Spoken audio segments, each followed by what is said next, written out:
Good afternoon, Year 4, and welcome to your science lesson on Tuesday, the 9th of February. This is our final lesson, so lesson 6 in our sound unit, and today you are going to be carrying out your simple practical inquiry to explain how sound travels. You all did an absolutely brilliant job last week where you set up your practical experiments and you planned them. You had really good questions, you made really great predictions, and you even identified the variables really well. Today, you're going to carry it out and you're going to test your string telephone, and then you will record your results and make your conclusion. Okay, let's get started. So, how do we carry out a practical inquiry? How do you do it? What do you have to do? Hopefully your planning will help. Tell the person sat next to you or have a quick think. Off you go. Okay, hopefully you have an idea of what I'm going to be asking you to do today. Just have a think about where you are on the learning pit then. Are you going to find today easier than when you set it up? Is it going to be harder because you've got to follow all the scientific reasons that you wrote down last week with your predictions and your variables? Just have a think whereabouts you are. Okay, let's remind ourselves then that we will be completing our string telephone investigation today, and we're just going to start by watching this video.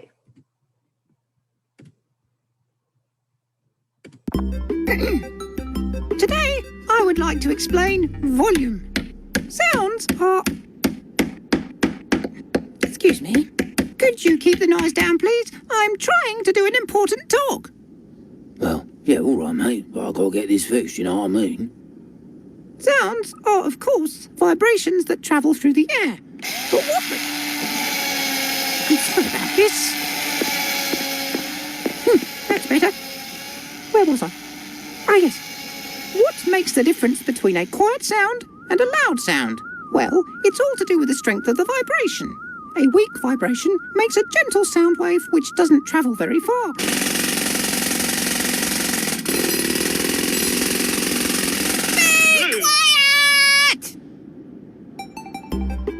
A vibration with lots of energy makes a very powerful wave. Okay, so hopefully you enjoyed that little video, just again talking about the sound, talking about the different strengths of sound. So remind ourselves of Emmett's problem then. Emmett said that he thinks that the further away you are from the sound source, the quieter it will be. Did you agree or disagree? Last week, couldn't you think of your reasons why? And again, we're going to be explaining this today. So, telephone transmission. You and your partner should stand far apart from each other. Use your normal speaking voice to try and talk to each other, and make sure you are at a far enough distance away that you can't hear each other. Have a think about why you can't hear each other. What's the science behind it? Okay. Hopefully that you will have said something or thought something like the vibrations from the sound of your voice cannot continue moving as far as your partner's ear. The vibrations get smaller and stop before they reach your partner. So over here in the diagram where we have the girl and she's talking, you can see the particles being vibrated around her and then moving between the air. But as they travel, you can see them getting slightly further apart each time. And not only slightly further apart, but they're getting, and I've shown on the diagram, they're getting fainter. So they're less and less colourful here. And you can see there's one about here, down here, and over here, but they're not actually reaching the boy in this picture. And that shows how they've been spread. It shows they are not close enough to be able to hear just using their voices.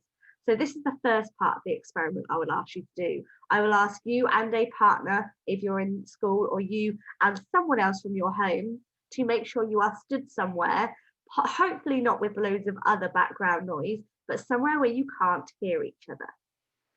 I would also recommend measuring how far apart you are. So taking a measuring tape, marking out on the playground with some chalk, something like that, so you can know the distance. Then what you're going to need to do is to make your string telephone. So now use, or I should say use, not us, now use these instructions to construct your own string telephone. And we're going to test Emmett's statement and explore how sound travels over distance. Okay, so you're going to need 2 paper cups, a compass or a sewing needle or something sharp just to make the holes in the end, and approximately 20 meters of length of string. And what you're going to do is you're going to use the compass, sewing needle or something sharp to poke a hole into the bottom of each cup. And you may need to ask someone at home to help you with this, or Mrs. Chamberlain might be able to help those of you in school. You're then going to thread the string through the holes and tie a knot at each end to stop it pulling through the holes. You and your partner should then hold a cup and move apart so that the string is tight. And that's quite important. The string has to be taut and not loose in the middle. And then you're going to take turns talking into your cup while the other person listens. Okay, you are then going to stand the same distance apart as you did earlier and use your telephone to speak to each other, but remember to use your normal speaking voice. There is no point doing this experiment when as soon as you get the cup, you then shout into it. It's not going to be a fair experiment. And you should be able to hear each other now. Here is a photo from a couple of years ago where a couple of the girls were doing it. What do you notice about the girls? What do you notice about the string and their location? So you will see that because there are other children around doing this in school. Julia at the front here, she has a hand over the other ear, and same as Maisie at the back has her hands over ear. They're getting rid of all the other sounds that they can hear. One is speaking into the cup and the other one is holding it to their ear. And you can see that the string is tight and is taut like we spoke about already. Then what they'd have done is they'd have swapped around. So the other one would have spoke and the other one would have listened. Okay, so how does your telephone work? So the string and the cups are solid. So the particles are much closer together than the particles in the air, which is a gas. So you can see the little pictures on the bottom left and the bottom right there. Solid particles, so particles in anything that are solid, the particles are really close together. But in gas, the particles are very loose, traveling around, so it's hard for them to be used. So it says the sound energy can travel from particle to particle far easier in the solid string telephone, so the sound of your voice is louder over the same distance than it was in the air.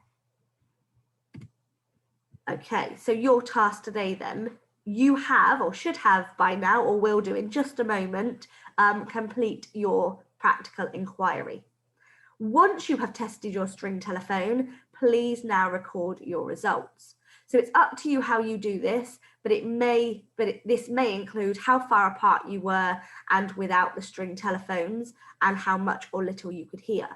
So there is, I've provided a results table for you, but in your sheet, I have taken away the distances because it's up to you how far apart you are that you can hear each other and things like that. So on mine, I've got 5 meters, 10 meters, 15. Again, you might have to change this. And if we remember from our extra instructions, you've got up to 20 meters of string with each experiment. So maybe you do 20, something like that. And then it is, what could you hear without the string telephone? So you'll need to stand the same distances apart. Can you hear each other? How well? And you will need to explain using quite a lot of detail what you can hear, how it was, maybe give it a score. And then complete the same thing again. What could you hear with the string telephone? That is my idea. Again, if you want to record your results differently, that is absolutely fine, but this is an idea if you don't have another one. Then you'll go deeper today, it's to complete your conclusion. Please explain whether or not your prediction was correct, first of all, but then explained what happened and trying to use those scientific reasons that we've discussed on the previous pages.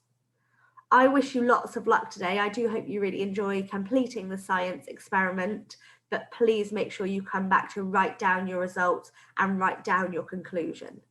Good luck, and I will see you soon. Just make sure you come back for the working scientifically and the learning pit. off you go. Okay, I really hope you enjoyed that today, and I hope that you've had a really good go at filling in your results and your conclusion. I can't wait to see those if you decide to send them in today. Just have a think about what working scientifically skill we focused on. Is it the same one as last week, because last week we set up the experiment and now we've carried it out, or have we included that one and added some more? And then just think about finding where you are on the learning pit today.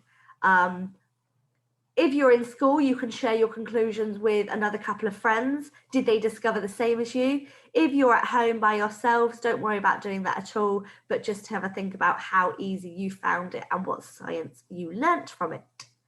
That is the end of our science unit now, so we will have a new unit very soon. Take care. Bye for now.